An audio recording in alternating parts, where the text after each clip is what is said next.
چاہت کے رنگ از قلم صبا مغل۔ شکر ہے آلیان تم آ گئے، چاہت درانی نے کہا جو جانے کتنی دیر سے اس کا انتظار کر رہی تھی۔ اپنا سامان لو، نکلنا ہے، وہ دبی آواز میں بولا۔ جانے کیوں چاہت کو آلیان کا لہجہ مختلف لگا پہلے سے۔ وہ جلدی سے شولڈر بیگ پہن کر ساتھ ہی اپنے کراس باڈی بیگ میں موبائل رکھ کر کھڑکی کے ذریعے باہر نکلے اپنے بڑے سے بنگلے سے۔ بیگ کی طرف سے کم سیکیورٹی تھی، اس لیے وہاں سے نکلے تھے وہ دونوں۔ باہر کھڑی بائک کو دیکھ کر چاہت حیران ہوئی۔ ملگجی اندھیرے میں اس شخص کو بغور دیکھ کر بولی، آلیان تم احمر کی بائک پر؟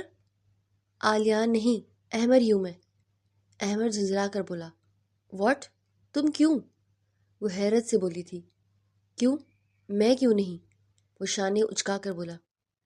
احمر، حد ہوتی ہے، میں آلیان کے ساتھ بھاگ رہی تھی، اور تم یہاں کیوں آئے ہو؟ چاہت چڑ کر بولی تھی۔ اچھا، یہ تو مجھے پتہ ہی نہیں تھا۔ بائی دا وے، بھاگ کیوں رہی ہو تم؟ وہ آنکھیں گھماتا ہوا بولا اور اس کا انداز سراسر مزاحیہ تھا۔ وہ اچھی طرح سمجھ رہی تھی۔ شٹ اپ، نکلو یہاں سے، ایسا نہ کہ ہم دونوں پکڑے جائیں۔ اس کے کندھے پر مکہ مارتی بولی تھی۔ اچھا بابا، چلتا ہوں، اپنے ہاتھ کا استعمال مجھ پر نہیں آلیان پر کیا کرو، سمجھی؟ مجھے بھی تم سے فری ہونے کا کوئی شوق نہیں ہے، پر حد ہوتی ہے ہر چیز کی۔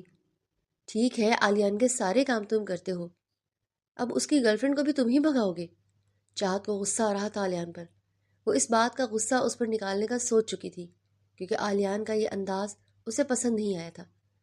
خدایا چپ کر جاؤ، لڑائی بعد میں کر لیں گے، فی الحال نکلے تو صحیح تمہارے باپ کے محل سے، احمد نے کہا۔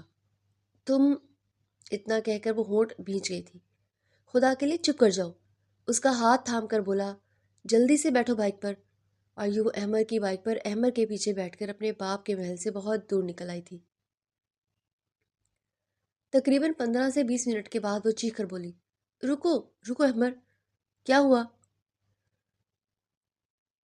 وہ بائک روک کر بولا، آلیان کہاں ہے؟ کہاں جا رہے ہم؟ چاہت نے پوچھا۔ اکرام کے فارم ہاؤس پر چلتے ہیں، آلیان نے کہا تھا۔ وہاں پہنچنے کو، احمد نے بتایا۔ اکرام کے فارم ہاؤس پر کیوں؟ وہ حیرت سے بولی، کیونکہ اسے پتا تھا اکرام اور علینا فورن گئے ہوئے ہیں ہنی مون پر۔ اکرام ان کا کلاس فیلو تھا۔ اب میرا سر کیوں کھا رہی ہو؟ بھاگنا تمہارا اور آلیان کا پلان تھا، بیچ میں مجھے پھنسا دیا تم دونوں نے۔ خود تو نہیں لینے آیا، مجھے کہا کہ تمہیں لے کر وہاں پہنچو تاکہ تم دونوں کا نکاح کرو اور اپنے ماں باپ کو اس شادی کے لیے راضی کرو۔ مجھے بس اتنا پتا ہے کہ آگے مجھے نہیں پتا کہ آلیان نے کیا سوچ رکھا ہے، احمد نے صاف لہجے میں کہا۔ اندر ہی اندر احمد گھبرا بھی رہا تھا، کیونکہ اسے پتا تھا لڑکی بھگانا کوئی اچھا کام نہیں ہے، پر وہ اپنی دوستی میں یہ سب کر گیا تھا۔ اچھا ٹھیک ہے، چلو اکرام کے فارم ہاؤس پر، چاہت نے کہا۔ ٹھیک ہے چلو، احمد نے کہا اور دونوں بائک پر بیٹھ گئے۔ آلیان تو وہاں ہوگا نا؟ جانے کیوں اندر ہی اندر چاہت کو گھبراہٹ ہو رہی تھی، اسی لیے دوبارہ آلیان کے وہاں ہونے کا احمد سے کنفرم کرنے لگی۔ چاہت کے پوچھنے پر وہ بولا، مجھے نہیں پتا، اس نے کہا تو یہی تھا کہ وہ وہیں پر ملے گا، گواہوں اور مولوی کے ساتھ۔ اپنی بات کہہ کر احمد تو چپ ہو گیا، پر چاہت کچھ بولنا چاہتی تھی، پر کچھ سوچ کر پھر چپ ہو گئی، اور یوں خاموشی سے بائک پر وہ سوار اپنی منزل کی طرف بڑھنے لگے تھے دونوں۔ تقریباً آدھے گھنٹے کے بعد اکرام کے فارم ہاؤس کے سامنے وہ لوگ پہنچے۔ ان دونوں کو دیکھ کر گارڈز نے گیٹ کھول دیا۔ گارڈ پہچانتا تھا ان کو کہ وہ ان کے چھوٹے صاحب کے دوست تھے۔ یوں وہ چاہت کو لیے لاؤنج میں آ گیا۔ خالی لاؤنج دیکھ کر دونوں حیران رہ گئے۔ اب پھر احمد نے جا کر گارڈ سے پوچھا، آلیان آیا تھا یا نہیں؟ یہ کچھ کہہ کر گیا ہے؟ احمد ماتھا مسلتا ہوا بولا تھا، رات 12 بجے کا وقت اور ایک لڑکی کا یوں ساتھ ہونا پریشانی کی بات تو تھی۔ پھر احمد نے دل کو تسلی دی، یہ سوچ کر کہ شاید مولوی اور گواہوں کے انتظام میں تھوڑا ٹائم لگ گیا ہوگا، ورنہ آلیان آتا ہی ہوگا۔ احمد کے پوچھنے پر گارڈ نے جواب میں کہا کہ اسے اکرام صاحب نے کہا تھا کہ آلیان صاحب آئیں گے، کچھ دن یہاں ٹھہریں گے۔ ابھی مجھے بس یہی کہا گیا تھا، اس لیے میں نے صفائی وغیرہ کروا کر کھانا بنوا دیا ہے، 5-6 لوگوں کا، مجھے بس یہی آرڈر ملے تھے۔ ایک منٹ، کیا آلیان نہیں آیا یہاں اب تک؟ احمد نے حیرت سے پوچھا، کیونکہ احمد کو یہی لگا کہ آلیان ضرور آیا ہوگا، اب کسی کام سے نکلا ہوگا باہر۔ احمد صاحب بتا تو رہا ہوں، آلیان صاحب یہاں نہیں آئے اب تک، گارڈ نے بتایا۔ احمد کو گارڈ سے بات کرتے ہوئے دیکھ کر چاہت وہیں چلی آئی تھی اور دونوں کی باتیں بغور سننے لگی۔ چاہت اور احمد نے ایک دوسرے کو حیرت سے دیکھا گارڈ کی بات سن کر۔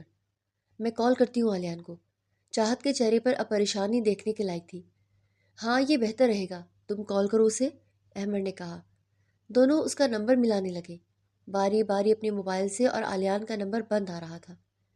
کافی دیر ٹرائی کرنے کے بعد دونوں کے پسینے چھوٹنا شروع ہو گئے کہ یہ سب کیا ہو گیا ہے۔ چاہت تم پریشان مت ہوا کرو، آلیان شاید کسی مشکل میں ہو، تھوڑا صبر کرو، تھوڑا رک کر پھر کال کرتے ہیں۔ احمد نے کہنے کو تو چاہت کو تسلی دی تھی، اور اندر ہی اندر وہ خود کو بھی حوصلہ دے رہا تھا، اور گھبراہٹ اس پر سوار ہونے لگی تھی، کیونکہ وہ کسی کی بیٹی بھگا کر لایا تھا اپنے دوست کے لیے، اور دوست سے کوئی رابطہ ہی نہیں ہو رہا تھا۔ آدھا گھنٹہ اور گزر گیا، آلیان کا کوئی اتا پتہ نہیں تھا۔ دونوں کے دل میں عجیب سے وسوسے آ رہے تھے۔ کتنی دفعہ احمد اسے کال ملا چکا تھا، آدھے گھنٹے میں کتنی دفعہ چاہت کالز ملا چکی تھی، پر آلیان کا نمبر مسلسل بند جا رہا تھا۔ شاید کوئی حادثہ ہو گیا ہو۔ آلیان کے ساتھ احمد نے کچھ سوچ کر کہا، ہاں مجھے بھی ایسا لگتا ہے، چاہت نے کہا۔ اب جانے کیوں چاہت کی آنکھوں میں پانی جمع ہونا شروع ہو گیا تھا۔ تسلی رکھو چاہت، اللہ بہتر کرے گا، احمد نے کہا تھا۔ وہ اس کی بات پر اس کا چہرہ دیکھتی رہ گئی، شاید کچھ کہنے کے لیے اس کے لفظ ہی ختم ہو گئے تھے۔ کچھ لمحے گزرنے کے بعد وہ بولی، یہاں ہم دونوں کا اب ٹھہرنا مناسب نہیں ہے احمد، رات کا 1 بج رہا ہے، کچھ سمجھ نہیں آ رہا کہ کیا کریں۔ ٹھیک کہہ رہی ہو، احمد ایک ہاتھ میں موبائل تھام کر کھڑا تھا تو دوسرے ہاتھ سے اپنا ماتھا مسلتا ہوا بولا تھا، احمد مجھے پانی چاہیے۔ چاہت کو اپنے حلق میں کانٹے چبھتے ہوئے محسوس ہو رہے تھے، اس لیے احمد سے پانی مانگ بیٹھی۔ چاہت کا اتنا نرم لہجہ کبھی احمد کے لیے تھا ہی نہیں۔ آج پہلی دفعہ وہ نرم لہجے میں اس سے بات کر رہی تھی، اور وہ بھی اچھی طرح سمجھ رہا تھا کہ چاہت کس قدر پریشان ہے۔ 1 منٹ رکو، میں پانی لے کر آتا ہوں، احمد نے کہا۔ جیسے ہی وہ کچن کی طرف جانے لگا اس کے موبائل پر بیل بجی۔ دھڑکتے دل کے ساتھ اس نے کال اٹھائی۔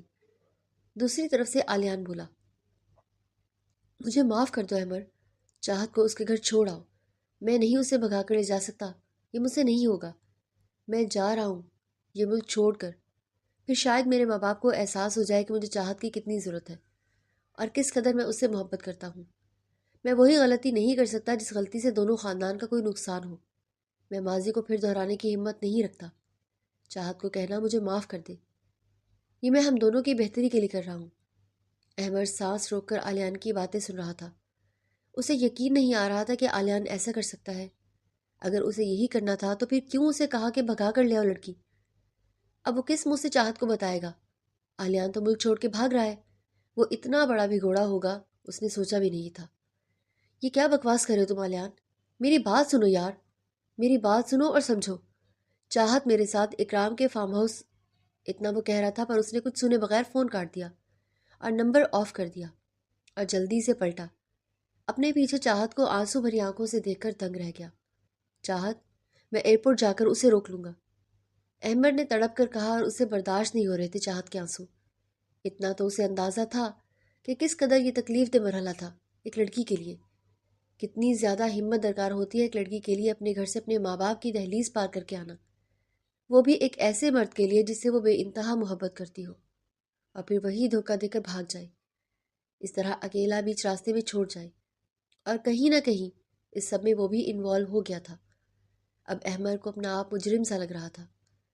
اس کی کوئی ضرورت نہیں ہے، جو جانے کا سوچ چکا ہو وہ لوٹ کر کبھی نہیں آتا، چاہت نے خود اذیتی سے کہا۔ وہ تمہارے ساتھ ایسا نہیں کر سکتا، تم اس کے لیے اپنا سب کچھ چھوڑ کر آئی ہو، مجھے اسے روکنا ہوگا۔ تم چلو میرے ساتھ، ہم دونوں مل کر چلتے ہیں ایئرپورٹ، ابھی دیر نہیں ہوئی، احمد نے ایک عزم سے کہا، کیونکہ اسے احساس تھا کہ چاہت کے ساتھ بہت غلط ہو رہا ہے۔ مجھے آلیان کی باتوں میں نہیں آنا چاہیے تھا، مجھے معاف کر دو چاہت، احمد بے بسی سے بولا تھا، کیونکہ وہ اپنے آپ کو بھی اس بات کا ذمہ دار سمجھ رہا تھا۔ نہ وہ آلیان کی بات مانتا، نہ چاہت کا اتنا بڑا نقصان ہوتا۔ آلیان تھوڑا کم ہمت ضرور تھا، اتنا تو احمد کو پتا تھا، پر اتنا بڑا بزدل نکلے گا یہ سوچا نہ تھا۔ اگر ہمت نہیں تھی اپنے فیصلے پر قائم رہنے کی تو ایسے فیصلے کیے کیوں تھے جس کے عوض کسی اور کی ذات پر انگلیاں اٹھے؟ وہ بھگوڑا تو بھاگ جائے گا، پر چاہت کا جو نقصان ہوگا اس کی کون بھرپائی کرے گا؟ احمد نے دکھ سے سوچا۔ بس اتنا احسان کر دو میری ذات پر، مجھے واپس اپنے گھر چھوڑاؤ۔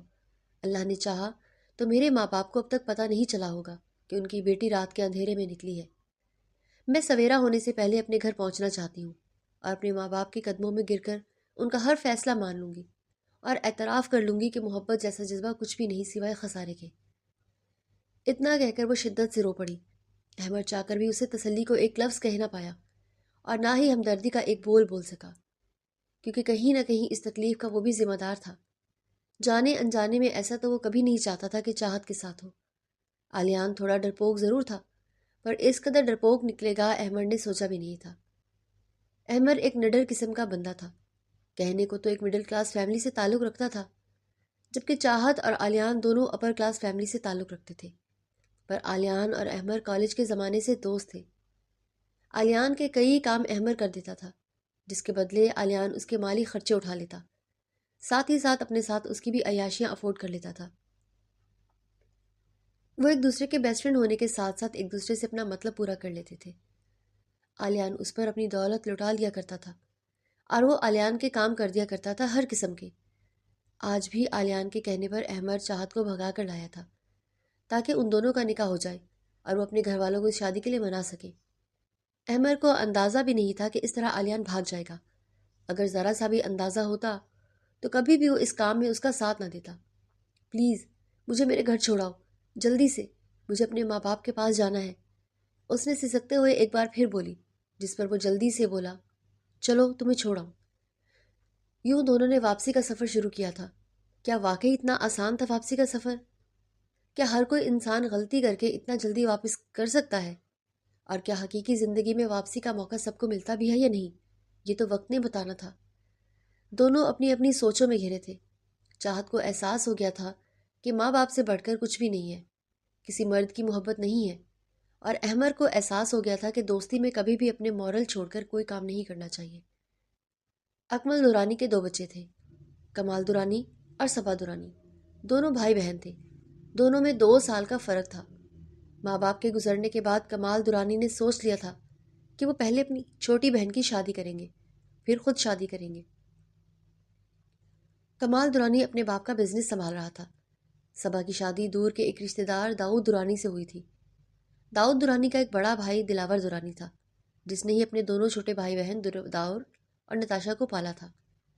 نتاشا دونوں بھائیوں کی لاڈلی تھی۔ نتاشا کو کمال دورانی پسند آ گیا تھا، جس کا کھلا اظہار بھی کر دیا اور اس نے اپنے بھائیوں سے۔ دلاور دورانی نے داؤد کو حکم دیا کہ وہ اپنی بیوی کے بھائی سے بات کرے۔ داؤد کے بات کرنے پر کمال ڈائریکٹ انکار کر گیا، یہ کہہ کر کہ وہ کسی اور کو پسند کرتا ہے۔ داؤد دورانی یہ بات سن کر چپ ہو گئے تھے۔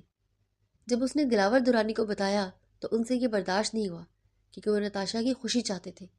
اس لیے انہوں نے داؤد کو اچھی طرح سمجھایا کہ اپنی بیوی کو کہو کہ اپنے بھائی کو سمجھائے اور اس رشتے کے لیے راضی کر لے۔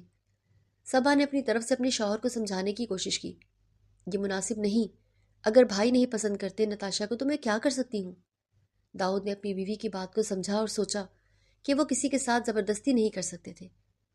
نتاشا کو جیسے ہی پتہ چلا کہ اس کی بھابھی کی بیسٹ فرینڈ مریم کو کمال پسند کرتا ہے تو وہ مریم کے گھر پہنچ کر ان مڈل کلاس لوگوں کو بے انتہا ذلیل کیا، یہ کہہ کر کہ آپ جیسے لوگ بیٹیوں کو یونیورسٹی بھیجتے ہیں امیر لڑکیوں کو پھانسنے کے لیے، یا ایسی لڑکیوں سے دوستی کرنے کے لیے جس کے بھائی امیر ہوں تاکہ ان کا رشتہ امیروں سے جڑ سکے۔ مریم کے باپ کو اس بے عزتی سے اس قدر صدمہ پہنچا کہ وہ ہاسپٹل پہنچ گئے، اور جب ان کی طبیعت سنبھلی تو انہوں نے جیسے ہی اچھا رشتہ آیا اسے قبول کر لیا اور کمال دورانی کے آئے رشتے کو انکار کر دیا۔ ان دنوں صبا پر زندگی کے دائرے تنگ کر دیے گئے تھے۔ دلاور اور نتاشا نے اس کا شوہر بھی اس سے بدظن ہو گیا، کیونکہ اس کی بیوی اس کی ایک بات نہ منوا سکی اپنے بھائی سے۔ وہ ان دنوں پریگننٹ تھی جب دلاور دورانی نے اسے گھر سے نکلنے کا حکم دیا داؤد کو، پر پہلی دفعہ ایسا ہوا کہ وہ انکار کر گیا اپنے بھائی کو، اور وہ بولا، میں اپنی بیوی کو نہیں نکال سکتا آپ لوگوں کی خوشی کے لیے۔ دلاور دورانی کو تکلیف ہوئی اپنے چھوٹے بھائی کی بات پر اسے خاموش ہونا پڑا کیونکہ وہ اپنے بھائی سے دستبردار نہیں ہو سکتا تھا۔ بہرحال انہی دنوں مریم کی شادی فکس ہوئی تھی۔ کمال درانی نے اپنی طرف سے بہت کوشش کی ان کے باپ کو سمجھانے کی، پر وہ کسی طرح راضی نہیں تھے اس شادی کے لیے، اور آخر کار جس کا نتیجہ یہ ہوا کہ شادی سے 2 دن پہلے مریم نے بھاگ کر شادی کر لی کمال درانی سے۔ کمال درانی کی شادی کے اگلے دن ہی نتاشا نے خودکشی کر لی۔ نتاشا کی موت کا الزام داؤد نے صبا کے سر پر ڈال دیا کہ اگر وہ اس سب میں اس کی بیوی بن کر ساتھ دیتی تو آج اس کی بہن زندہ ہوتی، اور یوں داؤد نے اپنی بہن کھوئی تو اس نے ایک بھائی کو دوسری بہن سے بھی جدا کر دیا۔ کمال درانی اور صبا درانی کا تعلق ہمیشہ کے لیے ٹوٹ گیا۔ داؤد درانی نے صاف کہہ دیا اگر وہ اپنے بھائی سے ملی تو وہ اسے چھوڑ دے گا۔ صبا بیگم نے اپنے بھائی سے سب تعلق توڑ دیے۔ کتنا عرصہ داؤد درانی کہیں بھی صبا کو لے کر نہیں جاتا تھا، پر آخر کب تک وہ اپنی بہن کا سوگ مناتا۔ وہ اس صدمے سے نکل تو آیا تھا، پر کمال سے اس کی نفرت کبھی کم نہ ہوئی تھی۔ اللہ نے داؤد کو 3 اولادیں دی تھیں، پر 2 بچے کم عمری میں گزر گئے۔ صرف ایک بیٹا آلیان درانی ہی زندہ تھا، جو ان کی کل کائنات تھا۔ دوسری طرف کمال درانی اور مریم بیگم کی صرف ایک ہی اکلوتی بیٹی تھی، چاہت درانی، جو ان کی محبت کی نشانی تھی، اور خدا کی قدرت کہ ان کو دوبارہ کبھی کوئی اولاد ہی نہیں ہوئی۔ کئی دفعہ مریم بیگم کا علاج بھی ہوا، پھر بھی اولاد نہ ہوئی تو وہ دونوں اللہ کی رضا میں خوش ہو کر اپنی زندگی پیار محبت سے بسر کرنے لگے۔ کمال، آپ میری بات سمجھتے کیوں نہیں؟ ہمیں چاہت کی بات پر سوچنا چاہیے، مریم بیگم نے اپنے شوہر سے کہا۔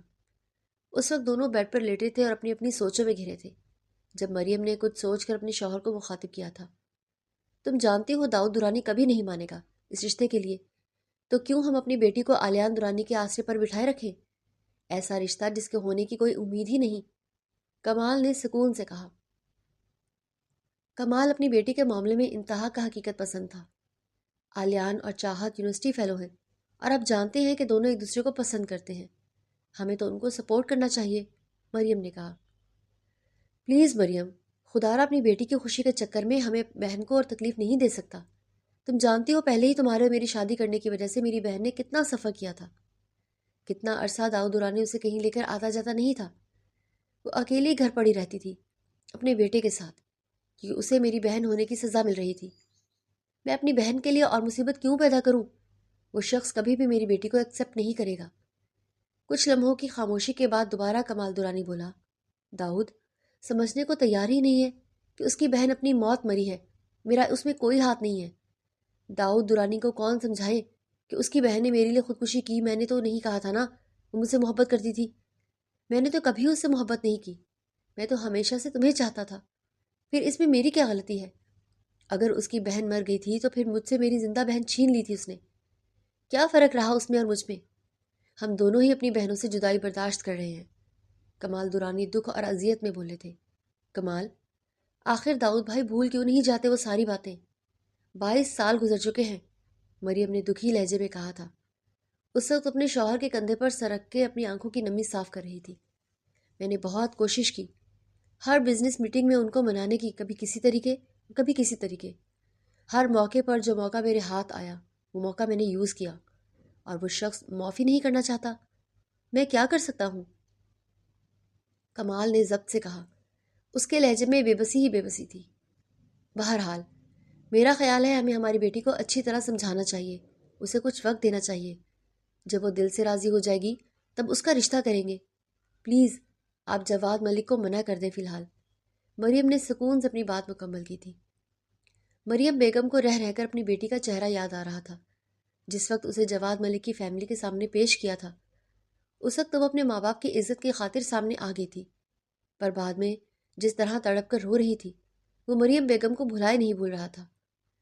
رات کے اس پہر دونوں میاں بیوی نائٹ ڈریس میں ہونے کے باوجود دونوں کی آنکھوں سے نیند کوسوں دور تھی، کیونکہ دونوں اپنی اکلوتی بیٹی چاہت درانی سے شدید محبت کرتے تھے۔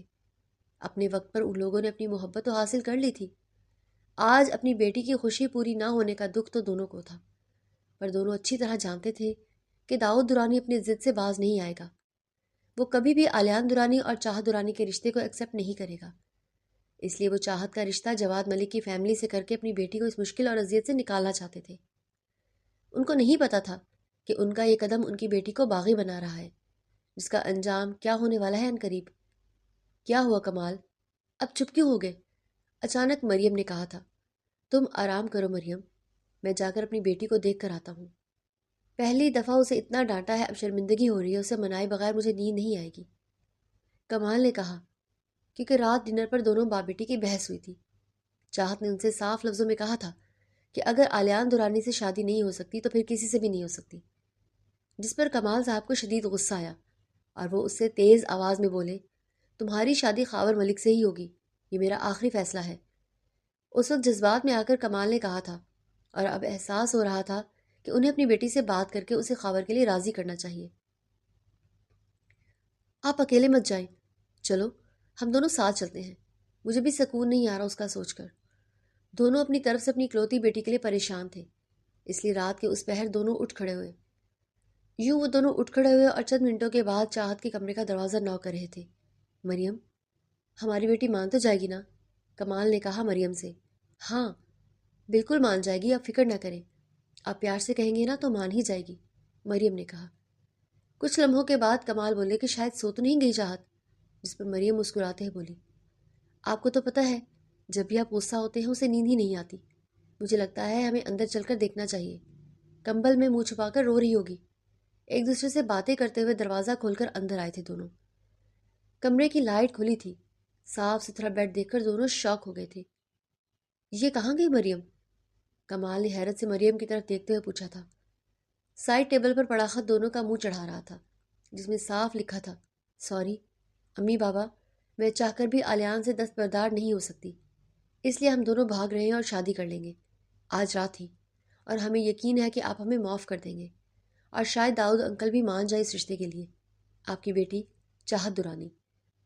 چند لمحے لگے ان کو شوق سے نکلنے کے لیے، اور اگلے پل ان کا سارا غصہ مریم بیگم پر نکلا تھا، اور وہ غصے سے بولے، دیکھا تمہاری بیٹی کے کرتوت، یہ کالک ملی ہے اس نے ہم دونوں کے منہ پر۔ واقعی تم سے بھاگ کر شادی کر کے میں نے سب سے بڑی غلطی کر دی، آج اللہ نے اس کا نتیجہ میرے منہ پر مارا ہے کہ میری بیٹی بھی گھر سے بھاگ گئی۔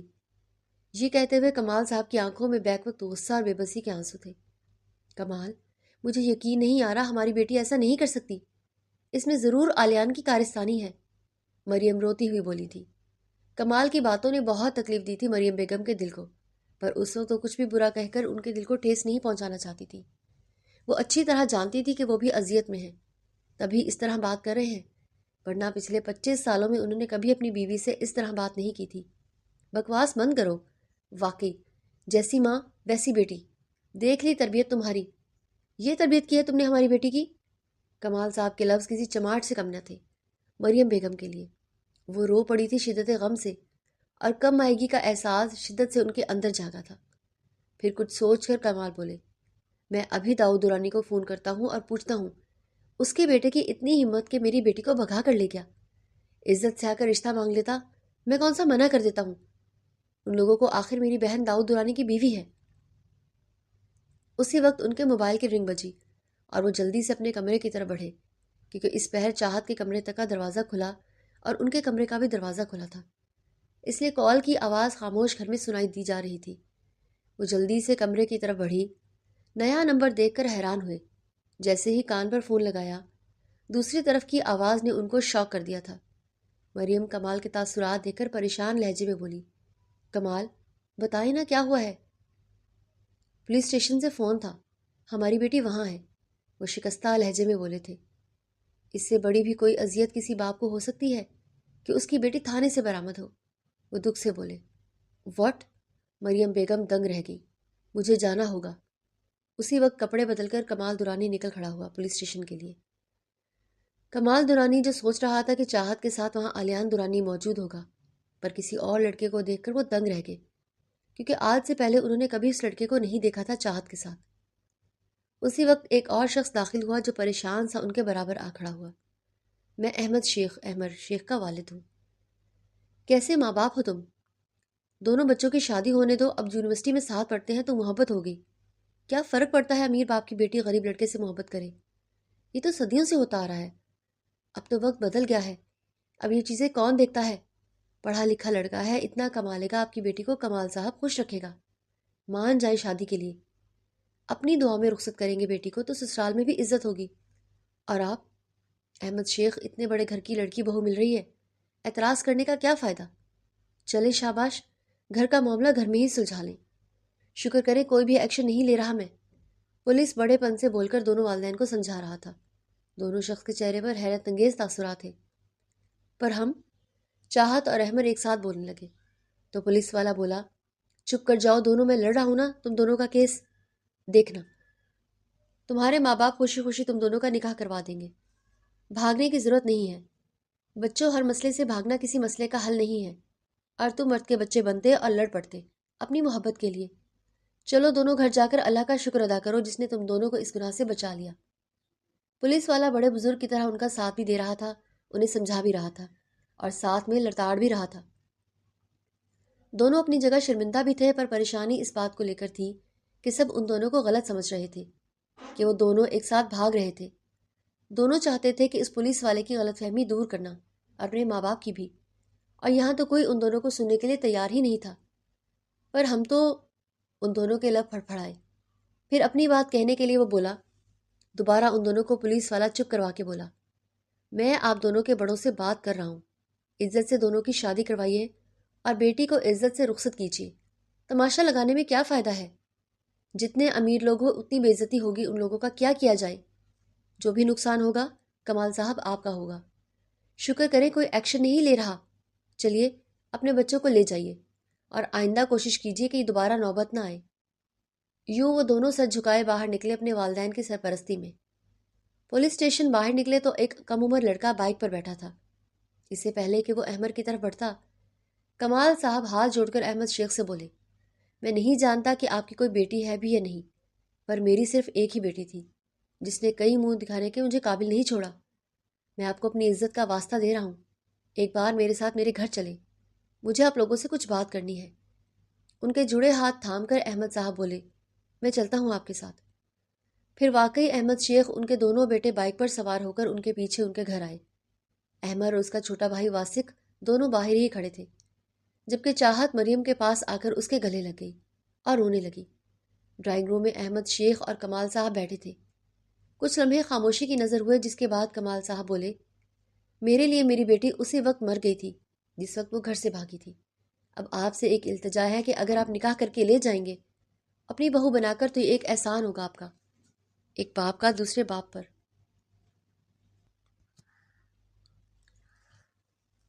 ورنہ یہ باپ اپنی بیٹی کو زندہ مار دے گا۔ کمال صاحب، آپ بڑے آدمی ہیں، بات چھوٹی نہیں ہے، بڑی ہے، پر پھر بھی بیٹی تو آپ کی ہے۔ آپ ایسے کیسے بغیر دیکھے بغیر ہمیں جانے رات کے اس پہر یہ بات کہہ رہے ہیں مجھ سے؟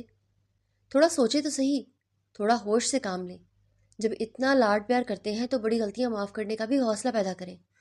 احمد شیخ نے بہت سمجھداری سے بات کو سنبھالا تھا اور کوشش کر رہے تھے کہ ایک باپ اپنی بیٹی سے اس قدر بدظن نہ ہو کہ اس طرح جذبات میں آ کر کوئی غلط فیصلہ کر لیں جو نہ ان کی بیٹی کے لیے اچھا ہو اور نہ ان کے خود کے لیے۔ یوں آنن فانن بیٹی کو رات کے اندھیرے میں رخصت کر کے اپنے لیے کوئی مشکل کھڑی کر دیں۔ اپنی طرف سے پوری کوشش کی سمجھانے کی، پر کمال صاحب ایک ہی بات پر اڑے تھے، یا تو اسی وقت میری بیٹی کو رخصت کر کے لے جائیے اپنے بیٹے سے نکاح کروا کر، ورنہ کل صبح آپ کو یہ رپورٹ ضرور ملے گی، اخبار میں پڑھ لیجیے گا کہ ایک باپ اپنی بیٹی کا قتل کر کے خود جیل میں چلا گیا۔ کمال صاحب کا اتنا سخت لہجہ سن کر احمد شیخ جیسے نرم مزاج آدمی برداشت نہ کر سکے۔ اسی وقت بولے، اگر اس وقت نکاح ممکن ہے تو میں تیار ہوں، اپنے بیٹے احمد کا نکاح آپ کی بیٹی سے کروا کر ابھی رخصت کر کے لے جانے کے لیے تیار ہوں۔ بابا، یہ کیا بکواس ہے؟ میں آپ کو بتا تو رہا ہوں کہ میرا دوست اسی وقت۔ احمد شیخ نے ایک بھرپور تھپڑ اس کے گال پر مارا اور بولے، کاش یہ تھپڑ تمہیں پہلے مارا ہوتا تو اتنی گری حرکت کبھی نہیں کرتے۔ مجھے کچھ بھی نہیں سننا، یہ وقت ایک مشکل وقت ہے اور تمہاری وجہ سے ایک باپ اپنی بیٹی کو قتل کرنے کا سوچ کر خود جیل میں جانے کے لیے تیار ہے، اور یہ میں کبھی نہیں ہونے دوں گا۔ اس لیے تم ابھی چاہت دورانی سے شادی کرو گے اور ابھی رخصتی بھی ہوگی۔ بابا، میرا دماغ نہیں خراب ہو گیا جو یہ حرکت کروں، میں کہہ رہا ہوں میں چلا جاؤں گا یہاں سے، بہت دور، اور قطعی اس لڑکی سے شادی نہیں کروں گا۔ احمد تھپڑ کا درد بھلائے اپنی کہے جا رہا تھا۔ ٹھیک ہے، مت کرنا شادی، تم نہیں کرو گے تو واسق سے کروا کر ابھی لے جاؤں گا، پر اس لڑکی کو اب اس گھر میں نہیں چھوڑوں گا کیونکہ مجھے اس شخص کے ارادے ٹھیک نہیں لگ رہے۔ احمد شیخ جس انداز میں بولے اس سے احمد کو اندازہ ہو گیا تھا کہ اب وہ اپنی بات سے ہٹنے والے نہیں ہیں۔ بابا، ایسا کچھ بھی نہیں ہے، وہ ان کی اکلوتی بیٹی ہے، ان کو ایک خروچ نہیں آنے دیں گے۔ اپنی بیٹی کو آپ سمجھ کیوں نہیں رہے؟ احمد نے ایک کوشش کے طور پر سمجھانا چاہا۔ تم چپ کر جاؤ، جانتا ہوں کہ ہمیشہ تم اپنی منمانی کرتے ہو، میری سنتے نہیں ہو۔ میں بتا دیتا ہوں، اگر تم یہاں سے گئے تو میں واسق کا نکاح کر دوں گا۔ احمد اپنے باپ کی بات پر دنگ رہ گیا اور حیرت سے دیکھنے لگا۔ واسق تو ایک 16 سالہ لڑکا تھا۔ وہ خود شوق ہو کر دیکھنے لگا اور اس کی ہمت نہیں تھی اپنے باپ کے آگے کچھ کہہ سکے۔ بابا، کسی ڈرامے کی ضرورت نہیں ہے، میں خود نکاح کرنے کے لیے تیار ہوں، بس جا کر کہہ دیجیے۔ احمد شکستہ لہجے میں بول کر اپنے احتجاجی ہتھیار پھینک دیے اس نے۔ پاپا، یہ کیا کہہ رہے ہیں آپ؟ میں قطعی شادی نہیں کروں گی احمد سے۔ آپ جانتے ہیں کہ میں اور چاہت اپنی بات مکمل نہ کر پائی تھی کہ کمال ان کی بات کاٹ کر بولے، بس اپنی بکواس بند کرو۔ اس وقت پولیس اسٹیشن سے تم اور احمد ایک ساتھ آئے ہو۔ کہاں ہے آلیان جس کی تم محبت کے دعوے کر رہی تھی؟ واقعی وہ ماں باپ شریف ہے جن کا بیٹا بھی شریف نکلا۔ جو تمہاری ماں نے میرے ساتھ بھاگ کر شادی کی، دیکھ لیا اس کا نتیجہ کہ ہماری بیٹی کیسی نکلی۔ تم نے ثابت کر دیا کہ ہم تمہاری تربیت کرنے میں چوک گئے، اور کتنا ذلیل کرو گی ہمیں۔ ابھی تو تھانے سے لے کر آیا ہوں میں تمہیں۔ کمال صاحب نے ایک ہی وار میں دونوں ماں بیٹی کو بے عزت کر کے رکھ دیا۔ مجھے کچھ نہیں پتا، میں قطعی شادی نہیں کروں گی احمد کے ساتھ۔ آپ مجھے اس گھر کے کمرے میں بند کر کے رکھتے ہیں، میں وہ سزا کاٹنے کے لیے تیار ہوں، پر احمد سے شادی نہیں کروں گی، سمجھے آپ؟ اگر کمال صاحب سے دی تھی تو ان کی بیٹی چاہت بھی انہی کی طرح ضدی تھی، اسی لیے نڈر لہجے میں اپنا فیصلہ سنا گئی۔ شادی تو تمہارے اچھے اچھے کریں گے، اٹھو۔ اگر تم نے نکاح نہیں کیا اور اس گھر سے رخصت نہیں ہوئی تو یاد رکھنا، تمہاری ماں کو طلاق دے کر تم دونوں کو چھوڑ کر ہمیشہ کے لیے چلا جاؤں گا۔ اور ایک بات میری یاد رکھنا، اپنی عزت کے معاملے میں کوئی کمپرومائز نہیں کروں گا۔ اگر تمہیں مارنا پڑا تو مار دوں گا، اور شادی آج کی آج ہوگی اور رخصتی بھی آج ہی ہوگی، سمجھے تم؟ کمال صاحب کا غصہ عروج پر پہنچا ہوا تھا۔ چاہت تو دنگ رہ گئی اپنے باپ کے اس لہجے پر۔ وہ سوچ بھی نہیں سکتی تھی کہ اس کا باپ اپنی پیاری بیوی کے لیے اس طرح بات کرے گا اور اپنی اکلوتی بیٹی کو یوں سزا دے گا۔ اس باپ نے ہمیشہ اپنی بیٹی کے منہ سے نکلی ہر بات پوری کی تھی، آج ایک غلطی کرنے پر اتنی سخت اور شدید سزا سنائے گا، سوچا نہیں تھا۔ مریم بیگم نے اس کے سامنے ہاتھ جوڑ دیے اور وہ تڑپ اٹھی۔ وہ تو شاید یہ بھی کہنے والی تھی کہ بھلے اس کا باپ اسے قتل کر دے، اور کیا فائدہ ہوتا اسے قتل کر کے؟ وہ جیل چلے جاتے، اس کی ماں کا کیا ہوتا؟ وہ اس دنیا میں اکیلی رہ جاتی، ویسے بھی اس کا کوئی نہیں تھا۔ چند لمحوں کی خاموشی کے بعد اجنبی آواز میں وہ بولی، میں شادی کرنے کے لیے تیار ہوں۔ کچھ ہی دیر بعد مولوی صاحب آ گئے اور اس نے نکاح پڑھوانا شروع کیا۔ یوں 10,000 حق مہر میں اس نے اپنے سارے حقوق احمد کے نام کر دیے۔ ایک دوپٹہ جو اس کی ماں نے اس کے سر پر ڈالا تھا، اس میں رخصت ہوئی تھی وہ اس گھر سے۔ وہ کسی سے بھی ملے بغیر ٹیکسی میں آ بیٹھی جو واسق نے کروائی تھی۔ اس کی ماں نے وہ سامان اس کا رکھوایا جو شولڈر بیگ اور کراس باڈی پرس لے کر وہ بھاگ رہی تھی۔ یوں ایک بھاگی ہوئی بیٹی نامراد ہو کر اپنے باپ کے گھر سے رخصت ہوئی تھی۔ سکینہ بیگم تہجد پڑھ کر فارغ ہوئیں، تب دروازہ بجا تو جلدی سے دروازے کی طرف بڑھی اور دروازہ کھولا، کیونکہ وہ انتظار کر رہی تھی ان کے آنے کا۔ شکر ہے اللہ کا، خیریت سے آ گئے آپ سب لوگ، سکینہ بیگم اپنے شوہر اور دونوں بیٹوں کو دیکھ کر بولی تھی، اور جیسے ہی ان کی نظر ان کے پیچھے کھڑی لڑکی پر پڑی تو وہ بے ساختہ بولی، یہ لڑکی کون ہے جسے لے کر آپ آ رہے ہیں؟ یہ کون ہے احمد صاحب، ذرا بتائیں گے؟ سکون سے اندر تو آنے دو بچی کو، بتاتا ہوں، بڑا پیارا نام ہے بچی کا۔ احمد صاحب ازلی نرم لہجے میں بولے پر بھول گئے تھے اس کا نام، اس لیے ذرا سوچنے لگے تو سکینہ بیگم تیز لہجے میں بولی، بچی نہیں، جوان جہان لڑکی ہے۔ کون ہے یہ؟ آخر اور کس حیثیت سے آئی ہے؟ ان کے لہجے پر جلدی سے واسق بولا، یہ چاہت بھابھی ہیں، احمد بھائی کی بیوی۔ یہ کیا کہہ رہے ہو؟ اس طرح بھلا کون بیٹے کی شادی کروا کر بہو کو رخصت کر کے لاتا ہے؟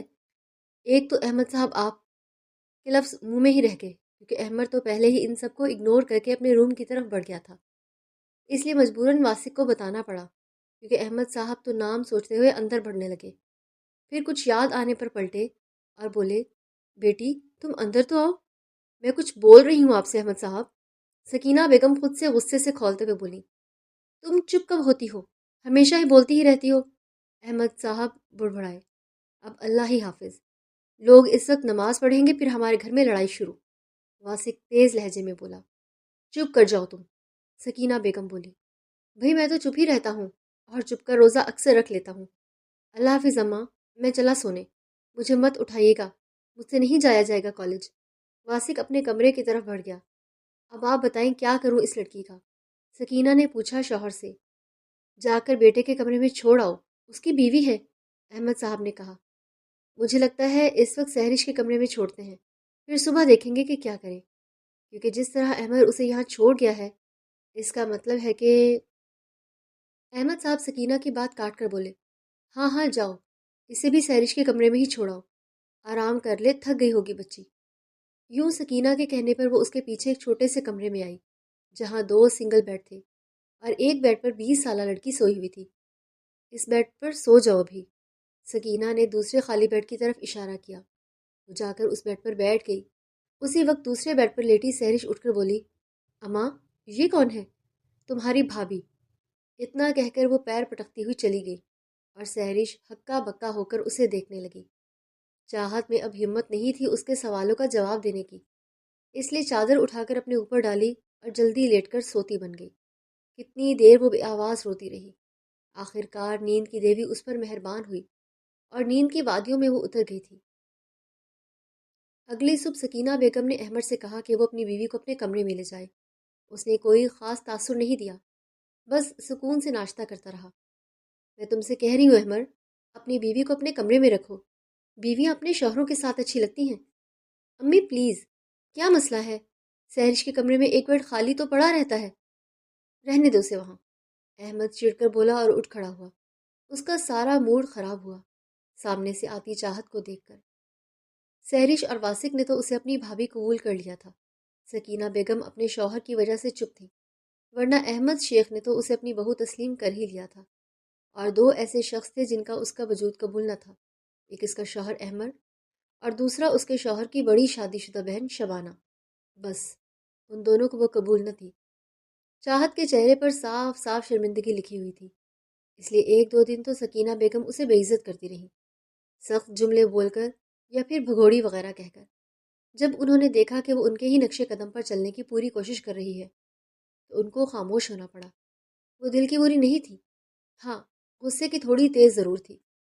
وہ اپنی طرف سے پوری کوشش کر رہی تھی کام میں ان کا ہاتھ بٹانے کی، پر سکینہ بیگم نے شدت سے محسوس کیا کہ وہ ان چیزوں کے لیے بنی ہی نہیں تھی، کیونکہ صاف ظاہر تھا کہ اسے کچھ نہیں آتا تھا۔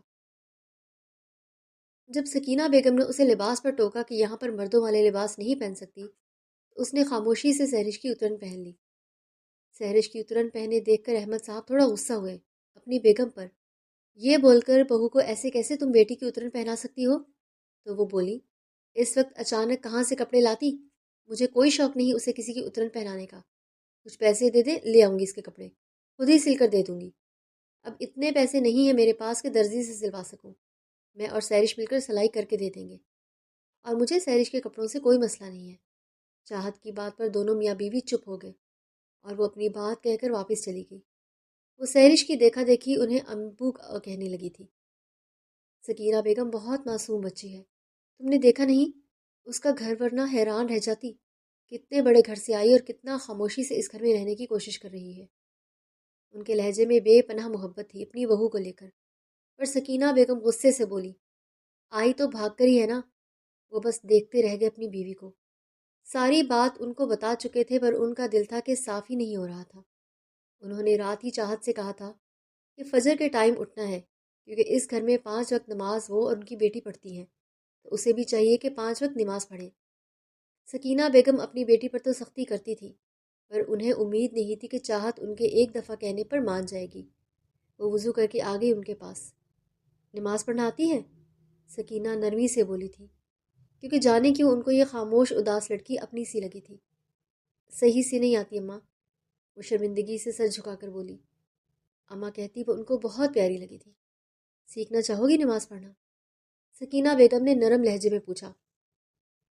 آپ سکھائیں گی تو نماز پڑھنا بھی سیکھوں گی، آپ روز تلاوت کرتی ہیں، مجھے قرآن پڑھنا بھی سکھائیں گی تو سیکھ لوں گی۔ وہ بالکل بچوں والے انداز میں بولی، جس پر سکینہ بیگم کو بے انتہا پیار آیا، اور وہ پیار سے بولی، بالکل سکھاؤں گی۔ یوں ان دونوں کی خوبصورت رشتے کی پہلی اینٹ پڑی تھی۔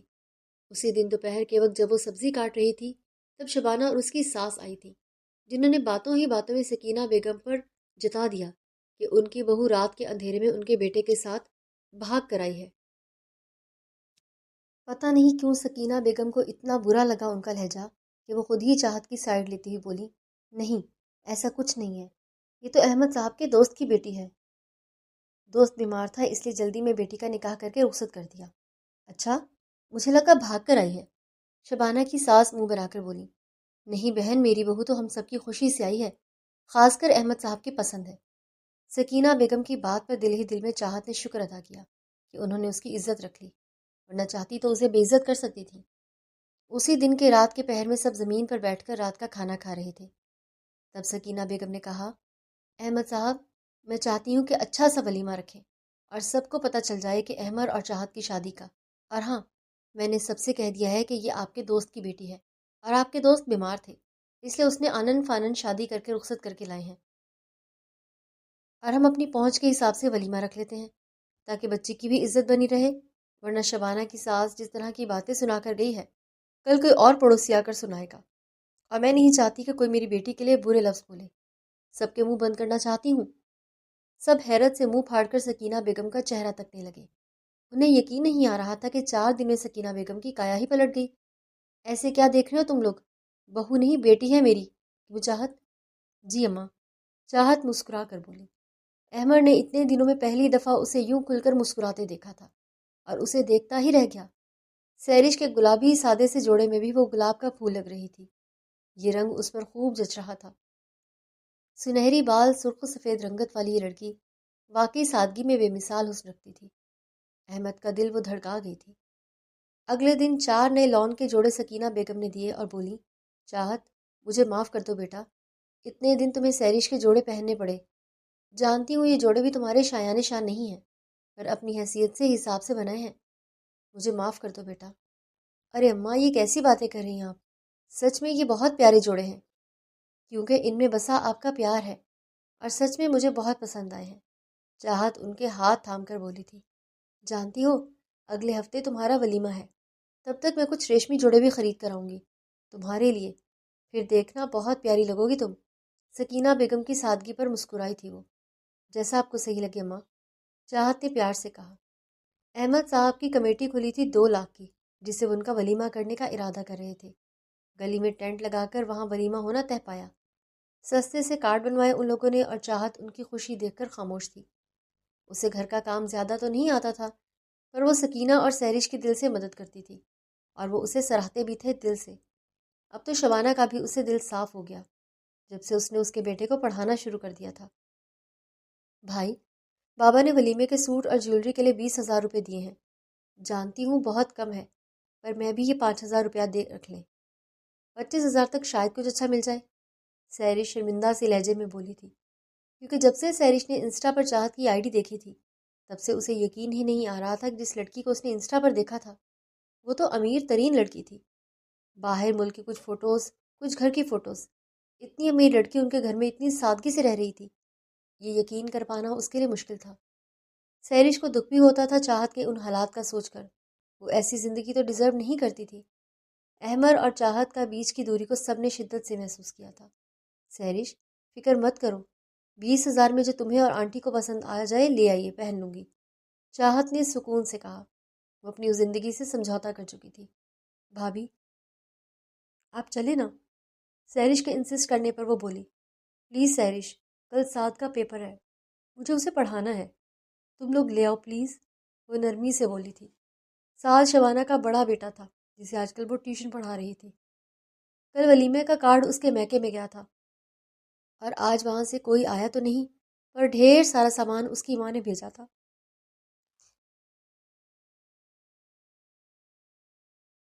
جن میں 6-7 گولڈ کے سیٹ تھے، ڈائمنڈ کا سیٹ بھی تھا، ڈھیر سارے برانڈڈ جوڑے بھی تھے، اور ڈھیر ساری مٹھائی کے ٹوکرے تھے۔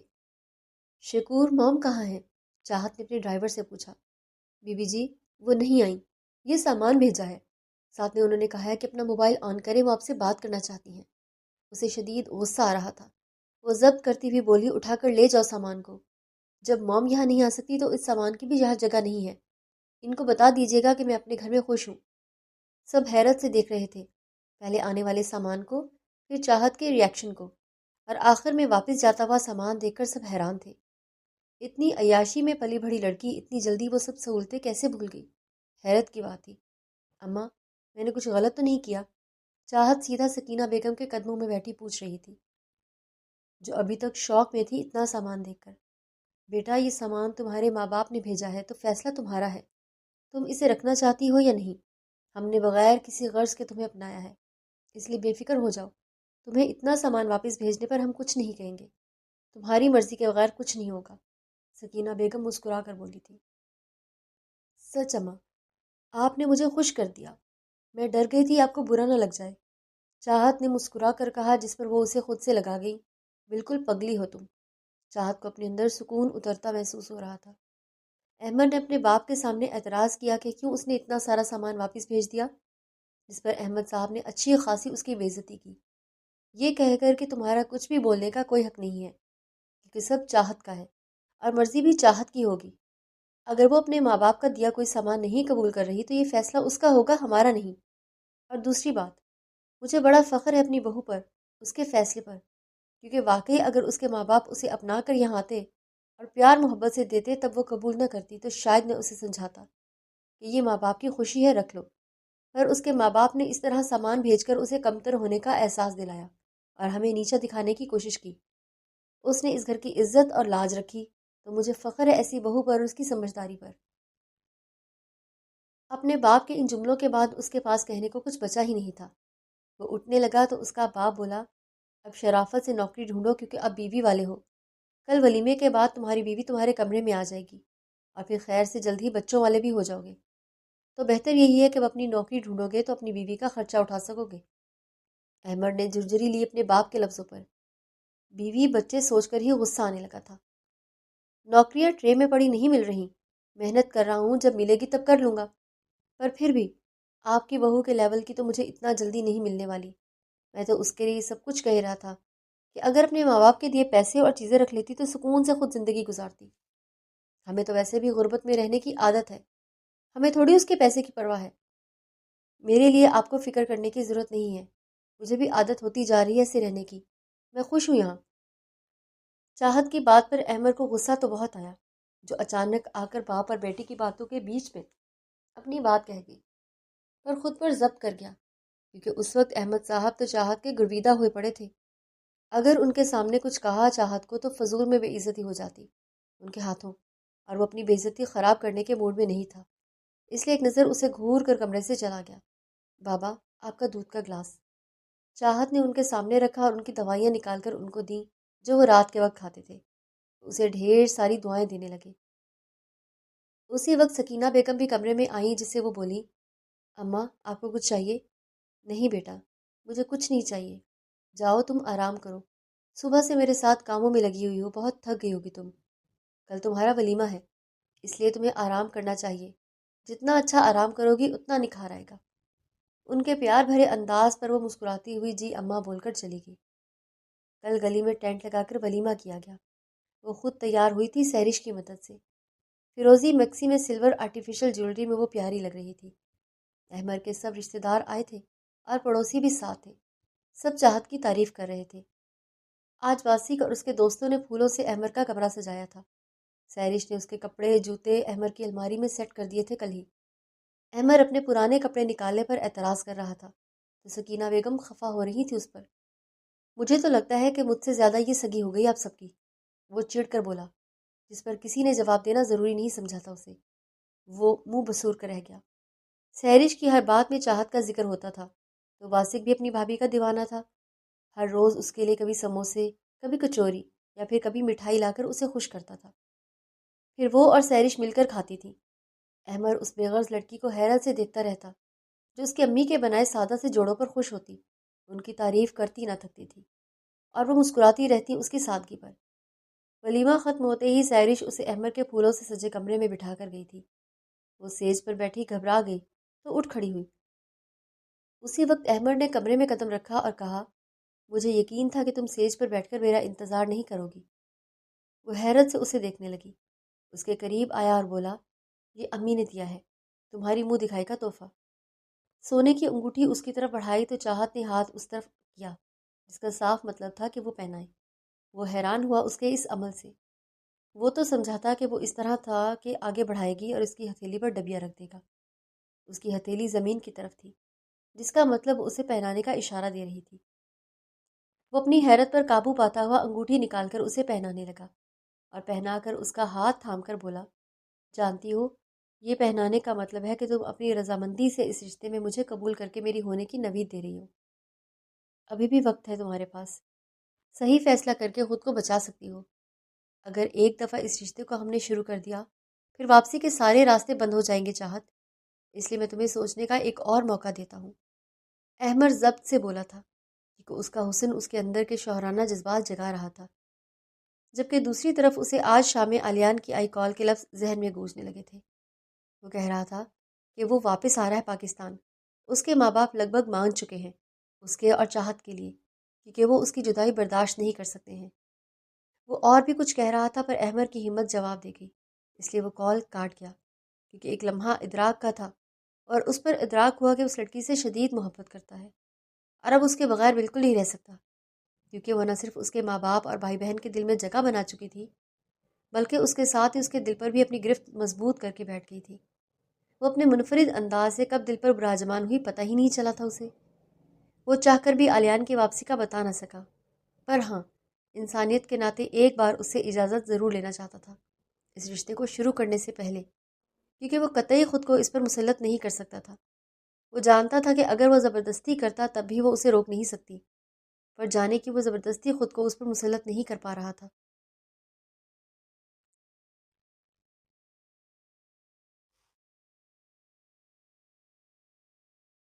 اس لیے آج ایک بار اجازت لے کر پھر باقاعدہ اس رشتے کو شروع کرنا چاہتا تھا۔ اب اس کے دل میں کئی وسوسے آ رہے تھے، کیونکہ چاہت اس کے لیے کیا سوچتی ہے اس بات سے وہ بے خبر تھا۔ اس کے گھر والوں کو تو دل سے اپنا چکی ہے، یہ بات جاننا تھا، پر کیا وہ اسے اس کے لاپرواہیوں سمیت اپنانا چاہتی ہے یا نہیں، یہ فیصلہ اسے کرنا تھا۔ احمد، مجھے اس بات کی خوشی ہے کہ تم نے مجھ سے اجازت مانگ کر مجھے معتبر کر دیا، کیونکہ اگر تم نہ مانتے تب بھی میں تمہیں کچھ نہیں کہہ سکتی تھی۔ پر آج میں ایک بات تمہیں دل سے کہنا چاہتی ہوں، تم بہت اچھے انسان ہو، تم جس نے مجھے اپنایا اور جس کی بدولت اتنے خوبصورت رشتوں سے روشناس کروایا۔ ہر عورت کو تم جیسا بہادر مرد ملنا چاہیے، نہ کہ آلیان جیسا بزدل اور ڈرپوک مرد۔ مجھے نفرت ہے اس پل سے جس پل میں نے اپنے ماں باپ کی دہلیز پار کی۔ کیا تم مجھے معاف کر سکتے ہو اس کے لیے؟ کیونکہ میں نہیں چاہتی کہ کبھی زندگی میں آگے چل کر تم میرے بچوں کے سامنے مجھے یہ تانا مارو اور میں شرمندہ ہو کر صفائی دیتی رہ جاؤں۔ اگر تم وہ سب کچھ بھول کر مجھے اپناتے ہو تو ہی میں یہ رشتہ شروع کرنا چاہتی ہوں۔ اگر زندگی میں کبھی تم نے مجھے گھر سے بھاگنے کا تانا مارا تو سچ میں مر جاؤں گی۔ اس جملہ ابھی مکمل بھی نہیں ہوا تھا کہ احمد اس کے ہونٹوں پر ہاتھ رکھتا ہوا بولا، وہ وقت کبھی نہیں آئے گا جو میں تمہیں تانا ماروں، اور انشاءاللہ بہت جلد ہم تمہارے ماں باپ کو منا لیں گے اور معافی مانگیں گے اپنی غلطی کی۔ دیکھنا، وہ ہمیں ضرور معاف کر دیں گے۔ تو پھر شروع کریں؟ وہ سیریس انداز میں بولتا آخر میں وہ مزاحیہ لہجے میں بولا، تو شروع کروں؟ تو وہ بھولپن سے بولی، کیا پیار کرنا؟ احمد کے کہنے پر وہ شرماتی سر جھکا گئی تھی اور چاند ان دونوں کو کھڑکی سے دیکھتا بادلوں کی اوٹ میں چھپ گیا تھا۔